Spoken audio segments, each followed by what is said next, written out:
A Pennsylvania school district is going to knock down perfectly functional girls' and boys' locker rooms to spend an additional $2.4 million of your taxpayer funds on building gender-neutral replacements.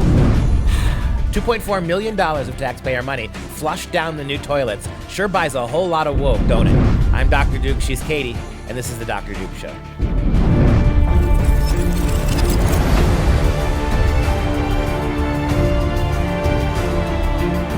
Hello, everyone, and welcome to the Dr. Duke Show, the only program that keeps you educated on the incessant craziness impacting K-12 classrooms and college campuses globally. Today, we're talking about a drag queen story hour recently held at Michigan State University dorms designed to celebrate National Coming Out Day with little kids. Plus, a university in the UK, which spells UCK, recently used a traffic light badge system at a conference to help identify participants' safe spaces. But we begin in Pennsylvania, where a school district is set to spend 2.4 million shekels to build a gender-neutral locker room where boys and girls can change and shower and friterize their afternoon away any way they want to.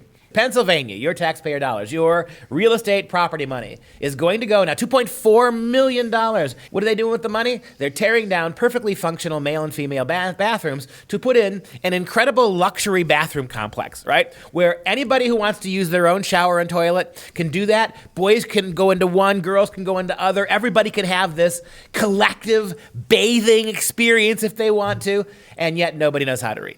This is happening at Garden Spot High School. Garden Spot High School. I think it's aptly named for this situation in New Holland. And so they're going to eliminate, as you said, the boys and girls locker room, spend $2.4 million on this project, and it's going to be completed by December 2020. So this was unanimously voted yes by the school board. Who is on this school board that thought, yeah, why not? $2.4 million, our taxpayers, they'll fund it, no problem. $2.4 million. Again, you got kids in other school systems, like we did a show yesterday in Florida. Kids don't even have enough, they can't pay their lunch debts, but this is what we're spending money on. This renovation project will include 4 zones. Did they zones? I'm surprised they left the word erogenous out of that. This renovation project will include 4 zones that will make up a total of 48 private changing rooms and 76 private showers, according to the Lancaster Online. The showers will also double as changing rooms when not in use. So the absolute best rooms, the place that you want to be at this particular school is in the toilet, because that's where all the money's been spent. I'm thinking they're going to have golden thrones, and if they don't have golden thrones, then they got cheated out of that $2.4 million. I'll tell you that much.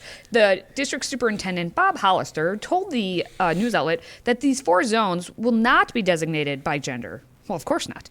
But pointed out that he believes there will be a natural selection. How Darwinian, right? Does that mean predatory boys are going to get to pee and shower with? It's like a Porky's movie, right? Porky's Revenge. No longer will you drill holes in the girls' showers. The boys naturally selecting what they want. What I don't understand then is, why can't we just leave it the way we have it if it's natural selection? His comment was that this district policy states that the multi-use locker rooms and restrooms will be separated based on biological sex. The fact that he said biological sex, I'm surprised there wasn't picketing and protests going on. And then he said, but the idea behind the policy is much deeper. Oh, it's much deeper.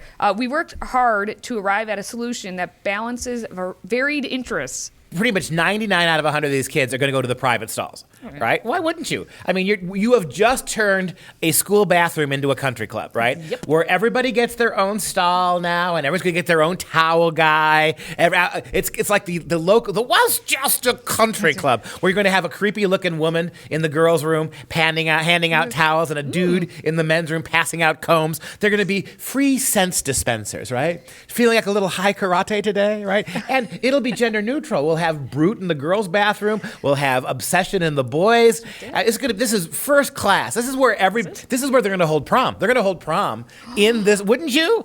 We've done nothing. We haven't really reported on the story. We've just mocked it. Yes. Which is exactly the way it ought to be. Pennsylvania. Next. Okay. Next. Let's move on over to Michigan. We can mock Michigan all we want as well. At Michigan State University, especially, where they hosted 2 drag queens at a campus dorm, and they were doing a storytelling with children. So a college university brings in 2 drag queens to the dormitory area not even for the college kids, but to bring also little children into it. And it was part of the National Coming Out Day, which was held earlier this month, of course. And the drag queens read some stories and they danced around like they always do. Your elementary, middle, and high school kids, your little middle schoolers, would be much more safe at a toxic dump than in a college dorm. They'd be safer digging and rolling around the peat at Chernobyl than they are in the typical college dormitory. And so the idea that you're bringing impressionable middle school kids to be lectured by drag queens in a college dorm, I mean, this is now the primary place for pedophile grooming. Forget the white windowless van. Forget cruising around the local elementary school with a bag full of candy. This now is if you want your kids to be corrupted, send them to a college dormitory with drag queens, and there you have the height of pedophile grooming right there. Yes, and this is evidenced by these specific 2 drag queens, Asio Aviance and Kaj Monet. They were at McDonald Hall, and they read stories to children and their parents. So the parents were a part of this. They're complicit. It was hosted by the LGBTQ Resource Center, the MSU Student Parent Resource Center, and the Writing Center. Your favorite place, the Writing Center. Yeah, the Writing Center. Let's call it the We Don't Write Here Anymore Center. Let's call it that. Of course, it began with a dramatic entrance. They had to, as Aviance called drag an expressive art form. So he had to come in there. He says, whether it's jesters or shaman, every culture has the experience of getting into costume. So because every culture wears costumes means that boys dressing like women is itself an art form. Absolutely. Okie dokie. Monet's story tells of a boy named Gilbert from Kansas who overcomes a gray and dull life of, school achievement, academic success, athletic experience, those boring things that happen to most kids. When he refuses to use a firearm in the military. By the way, do we have a draft in this country? I'm just asking. Once upon a time. When was the last time we had a draft? That ended in the early 1970s, Yep. well before little Gilbert was born, right? Yep. So explain to me Years ago. how Gilbert ended up in the army. know. Monet's story tells of a boy named Gilbert from Kansas who overcomes a gray dull life. When he refuses to use a firearm in the military, Monet tells the children, everybody say boo to guns. Boo! Now, it seems to me that the only way Gilbert would get over his gray life to go into the army is if it was raining men in the military. Hallelujah. And then he found out that when he joined up to be barracks, bivouacked with all these guys, little Gilbert didn't want to fire his gun. Yeah, so this is the story that Monet read to the little children. And so the story is about this fictional character named Gilbert. And so Gilbert decides, boo to guns. So Gilbert goes to San Francisco. Oh, yes, he does. Of course, San Francisco. And there he could finally breathe and be his colorful, sparkly, glittery self. But the city's flag reminded Gilbert's community of evil. Evil is what they said in the book. And so then he replaces it with the rainbow flag, and so that's all good. And then Monet, as he's telling this to the little children at this drag queen story hour, Monet says, say good job, Gilbert, and then you're awesome, Gilbert. Yeah. So in other words, mind control and brainwashing at a local Michigan State college dorm. Yep. Outstanding, Michigan. Again, as annoying as Pennsylvania was, this is probably worse, isn't it? Is it? All right, let's go across the pond to safe spaces, because in the UK, they're all about the safe spaces. At a recent little conference, there was a one-day conference called Thinking Beyond, Transversal Transfeminisms Conference in Roehampton University in London. They gave all their attendees, academic attendees, these are all supposed to be like professors, traffic light badges, a red, a yellow, and a green, and it was supposed to signal whether or not you could come up and talk to them based on their color. So a green badge meant, I wish to speak with other delegates and welcome you to approach. So if I'm wearing green, so Yes, you are. you may approach. Can I approach? She's wearing green. I'm going to approach her. All right, a yellow stood for, I will approach you if I wish to speak. And red meant, I do not wish to speak with other delegates. And now, you could change throughout the day depending on how you feel. So maybe I should go put a red sweater on right now because no. Well, we know, speaking of the UK, we know that Oxford University has recently erased clapping with jazz hands because that offends those people who might not be able to hear the clapping. Now, what about the colorblind? That would only affect the males, so we don't care. Well, that's right. Yeah, generally speaking, color blindness is a male problem. So I don't care. But what about men who identify as women? You better care. See, you have to care. Colorblind men who identify as women are much more important than women we now know, right? The feminists have bailed on women. We now know it. That boys who identify as girls are the real feminist victims. And so, again, when you're using these badges, what does that do? I mean, I don't know your shirt is green. How do I know? I find myself in a circumstance where I'm just horribly discriminated against. Well, there we go. We're applauding ourselves right now. Woo! But speaking of Oxford University, there was actually some sanity coming out of there. And it was actually a professor of sociology, which doesn't happen much. It's from Michael Biggs. He was attending this conference.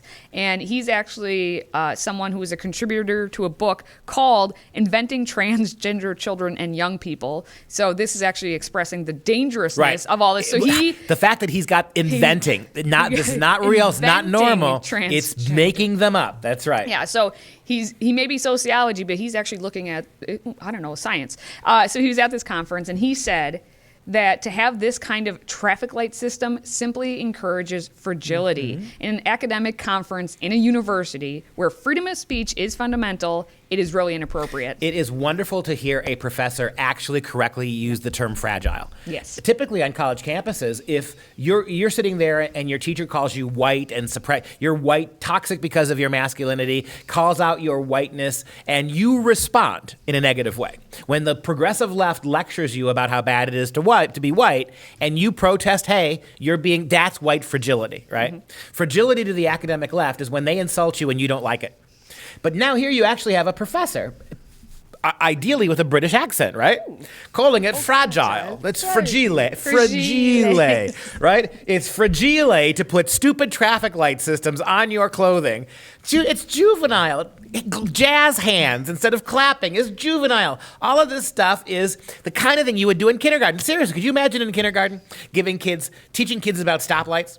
And some kids would have red and yellow and green on, and they'd position themselves. This is exactly what you would do before chocolate milk time, and right after nap time in kindergarten, now elevated to a academic conference. This whole entire conference was set up as a reaction to a series of attacks against the experiences and identity of trans people. So that's to begin with. And this included U.S. President Donald Trump's aggressive policing of trans soldiers in the military to rampant transphobia in the UK feminist circles. I.e., women who think women are women, feminist women who think women are women, are now part of the problem. And can I just urge you to all go to Amazon and take 2 minutes and find this professor's book, Inventing Transgender Children and Young People, and give it a thumbs up, all right? Yeah. We must promote this. And that will wrap things up for this Tuesday. As always, please share this episode and subscribe to the Free Audio Podcast on iTunes, SoundCloud, and everywhere else. Visit drdukeshow.com, then click on any of the platforms on the top of the screen and subscribe. And don't forget to type out the one and only 5-star review on iTunes. And we'll be back tomorrow at 6 p.m. Central Standard Time for Freedom Project. I'm Dr. Duke. She's Katie. Until next time, my friends, stay educated.